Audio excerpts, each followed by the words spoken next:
I'm still thinking about will and determinism and those kind of related ideas, and notwithstanding what you were saying, Greatex, I know this conversation's gone around and around for ages on YouTube, but let's face it, hundreds if not thousands of years outside.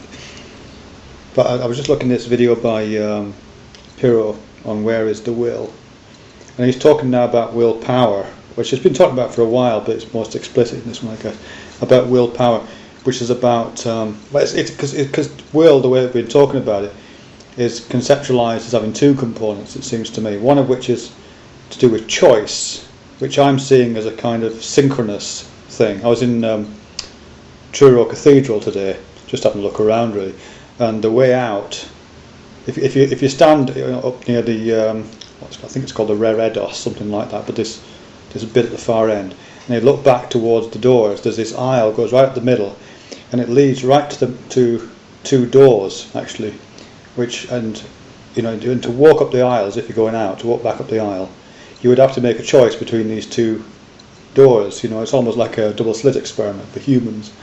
You'd have to go up those two doors, and they obviously they're just separated slightly in space, but they're coterminous in time, obviously.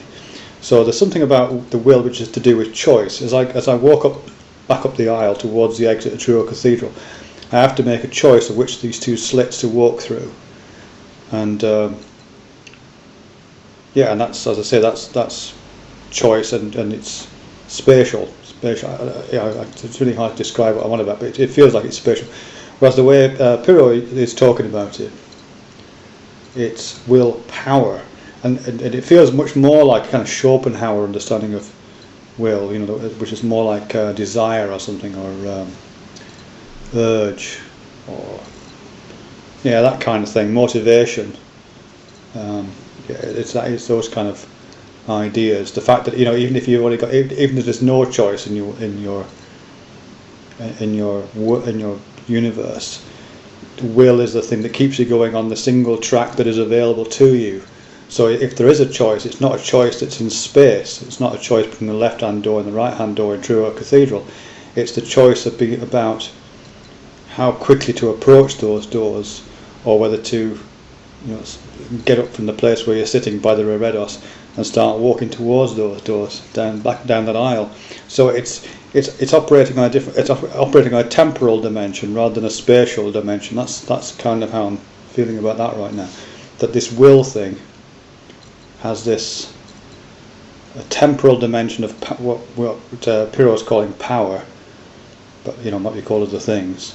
But then it's got this horizontal dimension of choice to it, or appears to have. Let me put it that way, because I'm still not convinced by it. I say I'm not convinced by it because I'm still not sure whether we're making the choices and we're making the powers, or whether the choices and the powers are making us. Whether these things are actually constructive of us, as opposed to us being constructive of them. I don't know where the causality lies in that yet.